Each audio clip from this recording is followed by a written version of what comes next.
For the last couple of months, Psygnosis has been billing Ecstatica as an adventure of unparalleled horror, where the abstract ellipsoid-based graphics are overwhelmed by the terrifying circumstances that unfold, and the player is ultimately frightened out of his or her wits. Bottom line, this is a crock. Ecstatica certainly has its scary moments, but it's not going to give anyone spasms. A quick plot overview: you're a traveler on horseback, and after many days of climbing over Rocky Mountain, skipping rivulet and fountain, you find that you have run out of water. So you head into the next town to refill your flask. The town is full of human corpses and vicious creatures determined to make you a human corpse too. If you try to behave like a reasonable person and run like lightning out of this hellhole, the bridge between you and your horse collapses and you're stuck with the hero gig.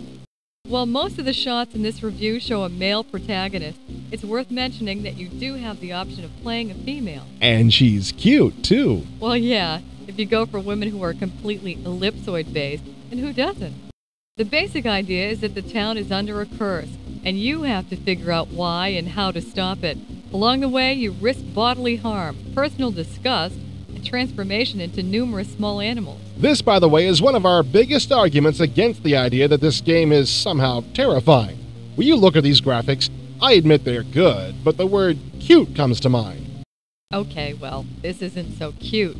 No matter what style you use to depict them, crucifixions are never cute. Unless, of course, the crucifixie is Barney the Dinosaur.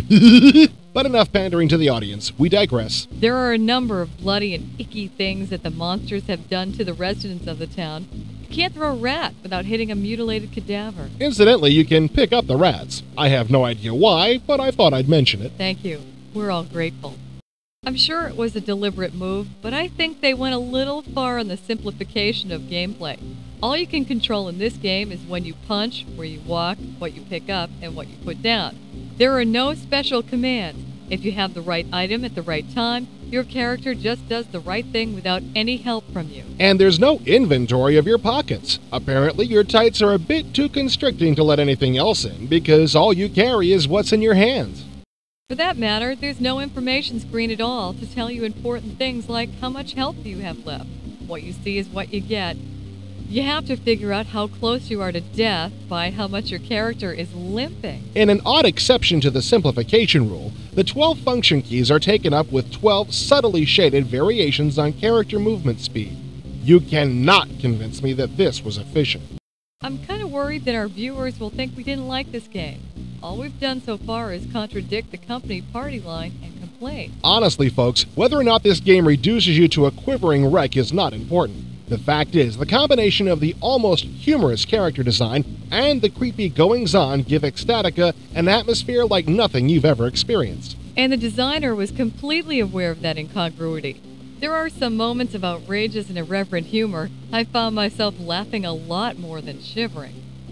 In a way, that humorous overtone makes the horror even more surprising and effective. Take a look at this werewolf.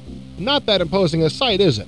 But this thing just will not die. You keep coming back life after life trying to wipe this guy out, and he'll keep on killing you. That's another argument for some kind of hit point counter, or at least an easier way to tell that you aren't affecting the wolf than trial and error. Oh, like you've got something better to do?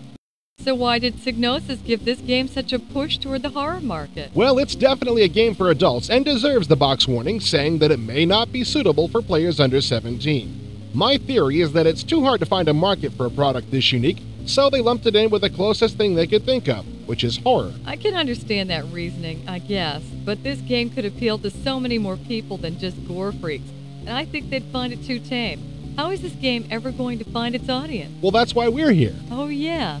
The changing camera angles will probably remind you of the Alone in the Dark series, and it probably is more in common with those games than anything else, but they still aren't very much alike. Ecstatica is really unique. It's a horror, comedy, fantasy adventure game with great graphics, and it's just hard enough to keep you coming back to make that extra inch of progress without getting frustrated. It's a lot of creepy fun.